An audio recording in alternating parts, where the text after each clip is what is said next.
Good morning, good afternoon, good evening sa ating lahat. Magandang buhay mga ka-Shenjingkai. Ako po ang inyong legit na feng shui consultant dito sa YouTube channel na Super Kikay. So, kumusta po at masaya tayong lahat dahil napasukan na naman tayo ng isang young energy nung sumapit ang bagong taon sa ating lahat. So, muli binabati ko kayo. Sana naging masaya ang ating selebrasyon, ano? Lahat tayo ay merong young energy na natanggap mula sa universe. So, alam nyo, ang inyong mga inyong kasyeng-jingkay ay sobrang lamig kasi dito sa amin, ano? So, medyo paos at saka syempre mga pagod tayo lahat. Sa sobrang dami ng mga ginagawa nating mga rituals at mga pampaswerte. Alam nyo, when it comes to feng shui, ano, talaga pong tatanungin ko kayo, handa na ba talaga kayong yumaman ngayong 2025? Kasi, yan ang topic natin ngayon, ano? Dahil, madaling sabihin yung mga ganung ano, gusto kong yumaman, kaya ako kaya ako nanonood ng feng shui, kaya ako nagpo-feng shui, kasi gusto kong yumaman.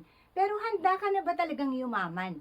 Kasi alam nyo, sa dami ng mga nanalo sa loto, yung mga nanalo sa loto na yun ay bumalik uli sa pagiging mahirap. So ngayon, talaga bang prepared kayo? Prepared kayo? Kasi mas maganda kasi ang feng shui. Totoo pong ang feng shui ay makakapagpa-asenso sa inyong buhay. That is 100% no doubt. Hindi po yan sales talk, no? But I'm telling you, maging matalino po tayo. Maging wise po tayo. Kasi 50% ng mga nasa feng shui business is purely 50% business, no? So, maging matalino tayo. Mag-isip tayo lagi ng talaga bang itong taong to may malasakit sa atin, no? Huwag nating gawing batayan ang pagiging sikat, no? Kasi lalo na sa Pilipinas, no? Alam niyo naman ang inyong kasyeng-jingkay, no? So, walang anong tawag dito? Walang media na binabayaran, walang ITs na binabayaran. Yung mga puting buhok ko nga hindi ko ma-photoshop eh. Alam niyo yon, hindi natin kailangang maging sikat para makatulong sa kapwa natin. Kasi, alam niyo, binibigay sa atin ang kakayahan natin ito. Ayon lang sa kakayahan din natin, capability natin, ano? Kasi, kagaya ko, ano, parang sa akin naman, hindi ko na rin carry yung mga sobra-sobrang kasikatan or sobra-sobrang dami ng magiging kakilala mo, no? Magpapapungsoy sa'yo because iisa lang ang katawan mo. Mas importante sa akin yung aking health, ano? Yung aking sariling buhay. Siyempre, gusto mo rin na nai-enjoy mo pa yung buhay. Hindi yung mga lahat nagiging customer mo lang. Hindi yung ganun. Kasi ang patakaran ko nung pumasok ako dito sa YouTube is, I want to have friends outside my house. Ito yung mga hindi mo kilalang mga tao, pero nagkakaroon ka ng connection sa kanila. So, yun yung gusto ko talagang mangyari. Kaya, ang almost talaga lahat ng mga ka-Shenjingkai, talagang mga katsikahan ko po. Hindi po talaga yung mga business lang yung ganon. Talagang, if you want na talagang maging close sa akin, ako, very open, very open po ako sa mga ganong relasyon, ano. Kasi, yan po yung ating, kung gustong matuto, kung gusto talagang yumaman, we need effort, no? Yun pong sasabihin ko sa inyo, we need effort, but, kailangan nating maging matalino. Please, yan ang lagi kong sinasabi sa inyo, have common sense. Kasi alam nyo po, ang feng shui, no, marami po tayong feng shui. Marami tayong feng shui consultant sa mundo, no? But, be sure, no, maging matalino kayo sa pagpili. Alin ba dito? Yung talagang may malasakit sa kapwa. Yung talagang may malasakit sa inyo, no, na talagang kasi alam niyo po, yung once you sell, pag sinabi mo na I'm selling, business, for feng shui, gano'n, no, yung mga natin, syempre, alam niyo po, kailangan alam niyo kung ano yung mga talagang makabubuti sa inyo, hindi nyo na itatanong, basta sinails talk lang sa inyo is okay na kayo, no? Huwag ganon. Hindi kayo yayaman ng 2025 pagka ganon. Ngayon ang gusto kong sabihin sa inyo, ready na ba kayo? So check everything. check natin yung ating na-protection na ba natin ang ating mga bahay, ang ating mga sarili. Are we one of those mga lucky ngayong taon?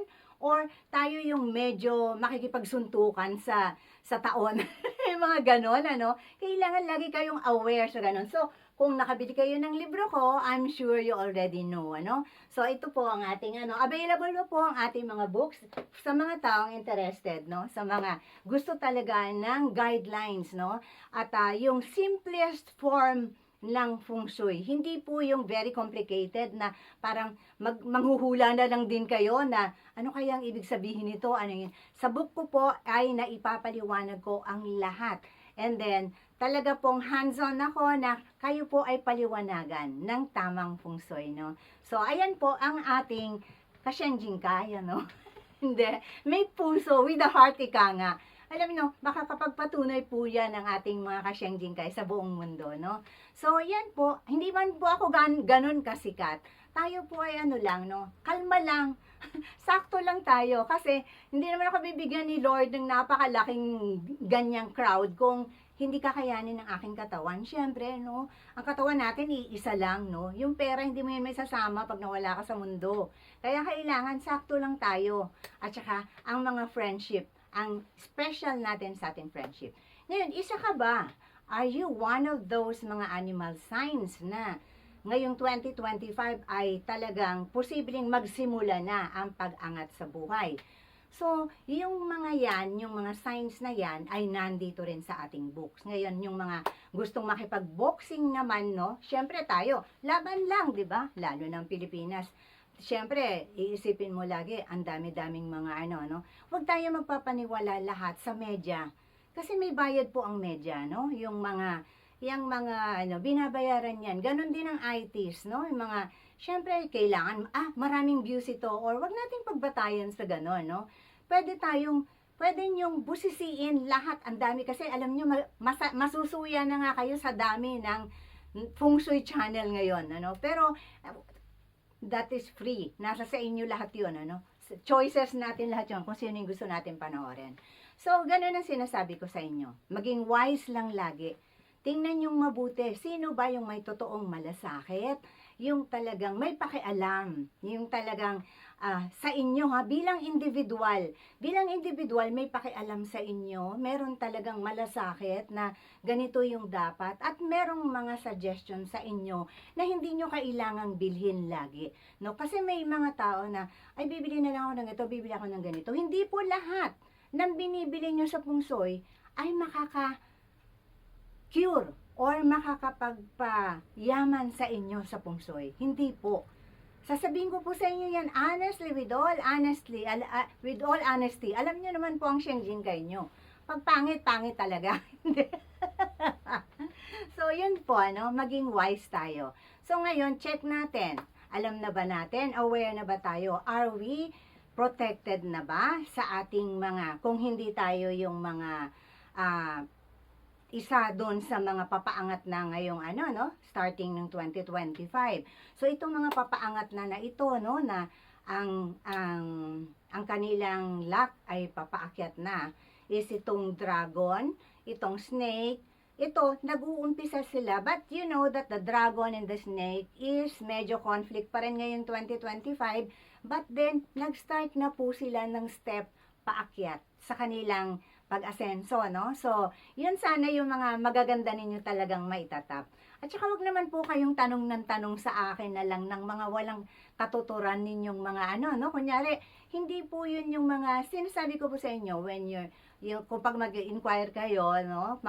Kailangan yung alam ninyo yung ating, alam ko kung ano yung ating topic, alam ko kung ano yung pinag-uusapan natin, no? Alam ko kung ano yung gusto mong itanong. Hindi yung para kayong magsusulat lang sa akin, hindi naman po kayo snabera. Pero alam niyo po, minsan gulong-gulo ko sa inyong text, hindi ko kasi alam ano ba ang gusto niyang itanong, no?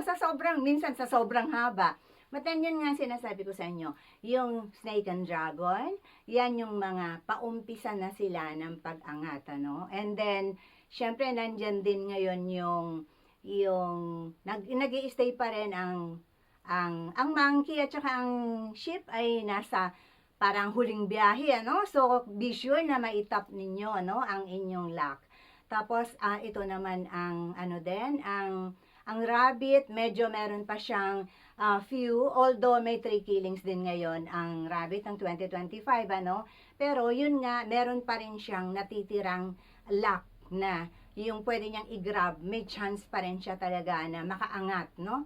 So, yan mga ka-Shenjinkai, yung mga animal signs na yung paano na talaga, paangat na. But then, there is a limitation of that, ha?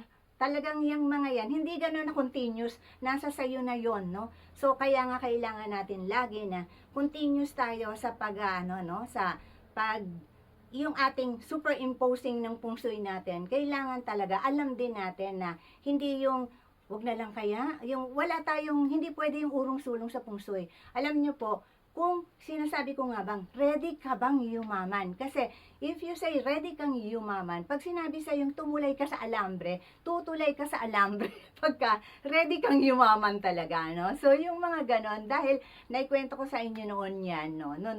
Nung napakagulo ng aking buhay, siguro kahit sabihin sa akin na lumunok ka ng apoy, o lulunok ako ng apoy para lang malagpasan ko yung mga pagsubok na yon. But then, eto, sa nakikita nyo naman, oy, okay tayo, no? Pero usog.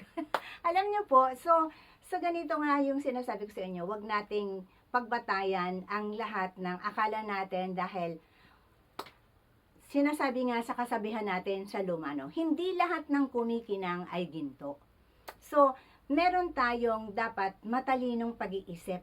Hindi tayo yung gaya-gaya putumaya, hindi rin tayo yung sobrang walang contentment sa buhay. Kailangan talaga yung sakto lang yung ano natin lagi sa sarili natin. Ano, kung ano yung hanggang saan yung yaman na gusto mo. Hanggang saan. Kasi mahirap yung walang limitasyon. Dahil pag walang limitasyon, nakakapagod po yun. Na mapapagod kayo. Talagang yung wawasakin nyo yung sarili nyo sa ganon. Kaya nga, di ba meron tayo, what is it in a man's life if he gains the whole world? Makuha mo man ang buong mundo. Kung nasira mo naman ang sarili mo, di ba?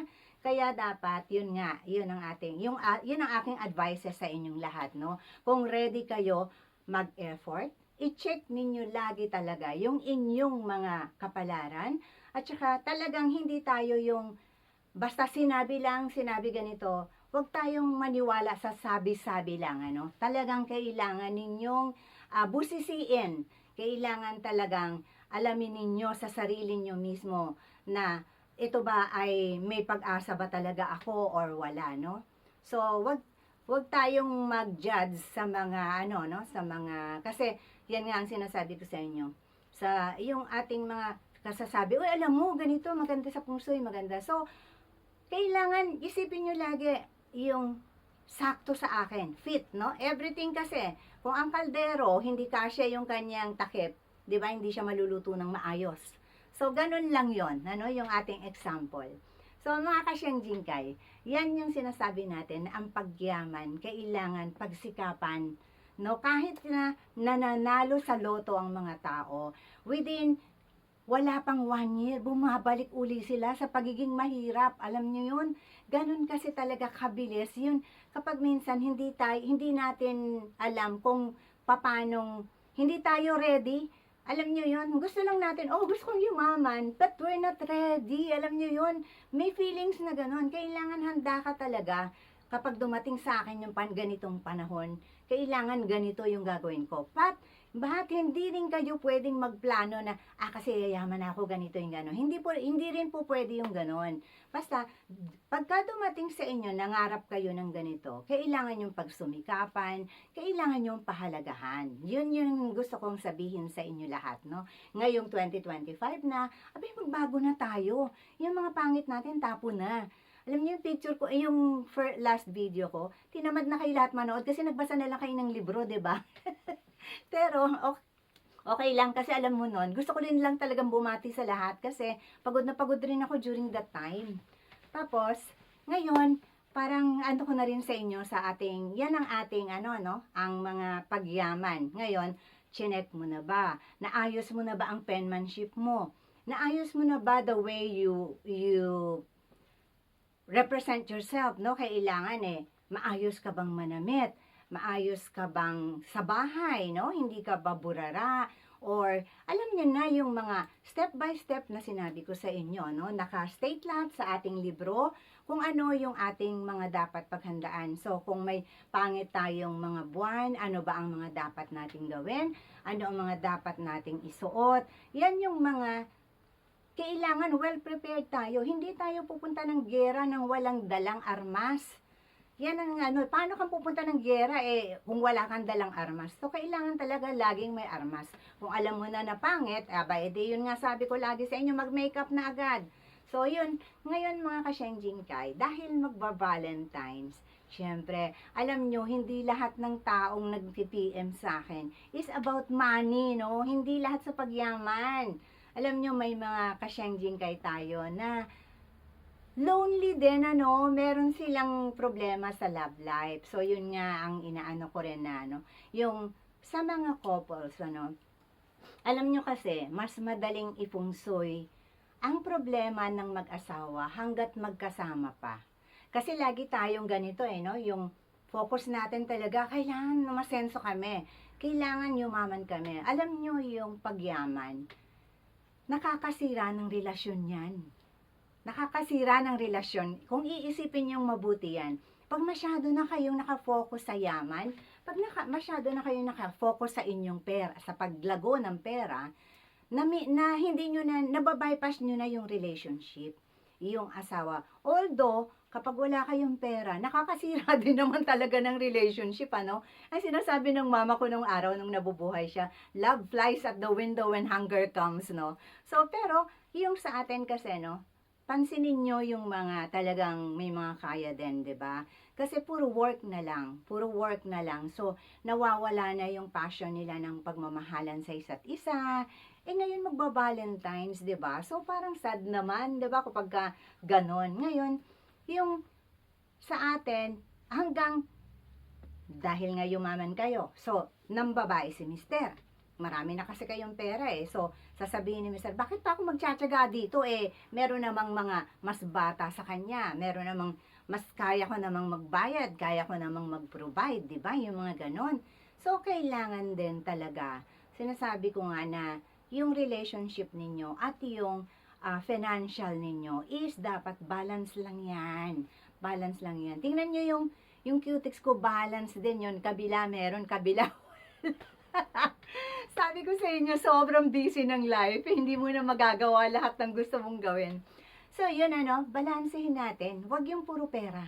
Huwag din yung, puro pag-ibig, no? Kailangan matuto tayong balansehin yan. Ngayon, sa pagpupungsoy natin, hindi lang ang paglago. Hindi lang lagi ang paglago ng pera. Kailangan ang paglago din ng pagmamahalan, ng relasyon ng mag-asawa at ng buong pamilya, no? Kasi, minsan yung mga, natin, kailangan lagi, Kailangan kasi ng pamilya, kailangan ng mga anak, growing up, kailangan i-provide, mga ganon. Pero kung iisipin natin, ang dami-daming mahihirap na yung talagang hindi na nakakakain ng 3 times a day, but then they are happy. Yung mga ganon, alam nyo, because mas ang priority nila is yung pagmamahalan sa loob ng pamilya. So tayo, dapat maging balanse. Ang pungsoy ay hindi lang po tungkol sa pera. Ang pungsoy is for every problem you have. Every solution ng money, solution ng health, solution ng love, at solution ng pag-grow ninyo bilang tao, So, hindi tayo, when you say pungsoy kasi sa atin sa Pilipinas, ay pera na agad, 'di ba? Hindi ganun lahat. No, mga ka-Shenjinkai, ang mga ka-Shenjinkai ko, kilala na nila ako. Alam na nila yan, pero sa mga bago natin, at sa mga napapadaan lang dyan, nako, sana magustuhan nyo yung channel ko. At please like and subscribe para lagi kayong nakakatanggap ng sermon mula sa akin. Yung mga ka-Shenjinkai, ganyan po talaga ako, So, kikay, super kikay talaga tayo. So, gusto ko lang batiin ang ating very cute na si Miss Arya. Si Miss Arya Atienza. Very, very cute kid, Ayan ang pinaka-youngest nating, youngest ka-Shenjinkai, Laging, talagang lagi, Miss Jane, Miss Jane. Hello, Miss Arya! Ang ganda-ganda ng batang yan po. O sige, mga ka-Shenjinkai. So, ngayon, yan ang sinasabi ko sa inyo. Everything po yan. When you say feng shui, it's not all about money. Meron tayo niyan lahat, kompleto. Sa pamilya, lahat. Kasi ang problema po ng tao, hindi lahat pera. At hindi po lahat ng problema ay nasasagot ng pera. So, ngayon, pag may mga ano kayo, ang may mga solusyon tayo sa mga ganong bagay. At uulitin ko po sa inyo, mas madali pong i-feng ang pamilya or ang married life ninyo, ang marriage nyo, mas madaling i-save kung magkasama pa po sa bahay. Kung umuuwi pa po ang inyong partner. Huwag po nating hintayin na hindi na umuwi. Kailangan, habang nandyan pa, talian na natin. Itali na natin para hindi na makaalis, di ba? Yung mga ganun. Pero, syempre alam nyo, talagang may mga changes sa lahat ng relationship dahil sa lahat ng mga problema natin, nasusubukan tayo doon, no? Nagbabago ang mga tao. So, ngayon, ako, yun lang ang gusto kong sabihin sa inyo na not all sa pera, no? Mag-focus din tayo, balansehin natin. Ngayon, yung ating check ba tayo doon sa ating penmanship? Binago na ba natin? O yung mga malas nating mga pangalan? Pinalitan na ba natin? Hindi nyo mapapalitan yun sa birth certificate. Of course, common sense. We all know that. But then, ang sinasabi ko nga sa inyo, sa dami ng pangalan sa mundo, hindi naman kayo yung pumili ng pangalan na yan. Nanay at tatay nyo pumili niyan. Minsan lola pa. Or baka yung iba kapitbahay. Or sikat na artista kasi kaya ginaya ng magulang nyo yung pangalan. But then, kailangan po talaga yung inyong mga, ay teka, malakas ba talaga yung voice nito? Baka mamaya, wala na namang sound dito. Ayan. Hindi, yun nga po ang sinasabi ko sa inyo. Yung pangalan ninyo, check na ba? Napagdesisyonan nyo na ba na ngayong 2025, gagawin yung iba ang palayaw nyo? Palayaw lang po ang pwede nyong gawin. Napakalaking suggestion ko yan, laki-laki ng advice ko niyan sa inyo. Yung inyong palayaw, magbigay kayo ng bagong palayaw. Kunyari itong anak nyo medyo slow. Nakikita nyo talaga very slow yung anak nyo when it comes to school, no? Bigyan nyo po ng palayaw na iba. Kapag ang inyong anak ay very weak ang health, bigyan nyo po ng ibang tawag sa kanya, ibang pangalan ang i-ano nyo sa kanya, i-nickname nyo sa kanya. Kasi alam nyo, meron po talagang ganon. Nagwo-work po yan. Yan ay mga libreng feng shui. So yung mga ganong bagay, pwede nyo yang magawa ng solusyon, no? O, tingnan nyo naman, bait-bait ng Shenjinkai nyo, ha? Yung mga ganon na sinasabi ko talaga sa inyo. So, check na ba yan? Ngayong 2025, bahala kong maging ang pangalan Angelina. Kapangalan ni Angelina Jolie. Di ba? O kaya naman, Jennifer. Parang gusto ko maging Jennifer. Ganon yung ano, no? Dahil kunyari, hindi kayo attractive, no? So, medyo mag-iisip kayo ng parang maganda yung Angelina. Parang ganon, di ba? Yung maganda, attractive. Balay nyo, makita nyo si Brad Pitt bigla. Di ba? Yung mga ganon, no? That is very simple things to do. Pero talagang kailangan gawin nyo yun. Ang isang taong yung sabi ko sa inyo, pag weak ang inyong anak, yung lagi siyang may sakit, bigyan nyo ng ibang nickname yan. O kung mahina sa school, bigyan nyo ng ibang nickname. Huwag nyo palitan yung pangalan sa birth certificate at bawal yun. Bawal yung mga ganun. So mga ka-Shenjinkai, yan ba? Check na ba natin? Okay na ba? Yun bang ating lugar? Yung bahay natin, well protected na ba tayo? Or yung ating mga gamit, maayos na ba sa loob ng aparador? Dahil sa susunod na ito kasi, meron pa akong susunod na video sa inyo, Valentine's presentation natin. So, kasi ngayon wala akong makitang pula sa aparador ko. So, hindi na muna ako sa Valentine's na lang, i-ano ko sa inyo yung mga tips sa inyo para sa magandang relationship, no, ng mag-asawa.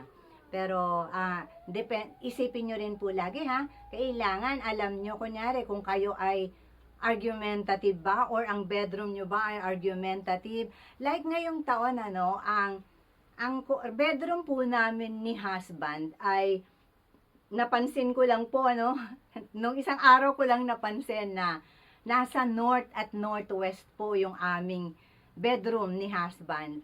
So ngayon, yung naiisip nyo ba na ang north ay may violent star at ang northwest ay may argumentative star? Can you just imagine kung ano ang force na magsasanib dun sa loob ng kwarto? So, yung mga ganon, dapat aware kayo doon. At magiging aware lang kayo dyan pag may copy kayo nitong book, nitong book natin. Kasi, doon, titingnan nyo lagi, ay okay ba yung bedroom namin? Yung mga ganon, no? When it comes to relationship. So, check na yon. Check na ba yung pangalan? Check na ba yung mga signature nyo na hindi naman magiging conflict sa, anong tawag nyo dito? Sa bangko ninyo. Kasi baka mamaya hindi nyo na ma-withdraw yung pera nyo dahil nag-iba kayo ng penmanship, no? So, i-inform ninyo ang bangko kung kayo ay mag-change ng penmanship. So, yun ang pa natin. Check na ba? Kung check na lahat na ito at well prepared na kayo para sa 2025, then pwede na kayong mag-expect na ready na akong yumaman at tanggapin ang blessing ngayong 2025. So mga ka-Shenjin Kai, ngayon hanggang dito na lang muna ulit tayo At sana yung mga bago nating mga bago nating ka-Shenjin Kai, welcome. Maraming salamat sa lahat sa inyo sa mga nag-subscribe. At saka please don't forget to like naman and share, no? Damot-damot nyo. Ako nga kasi naiintindihan ko yung iba, ayaw daw kasi nilang mailagay yung pangalan nila doon. So, okay, sige, fine, whatever. Love you all. Bye-bye.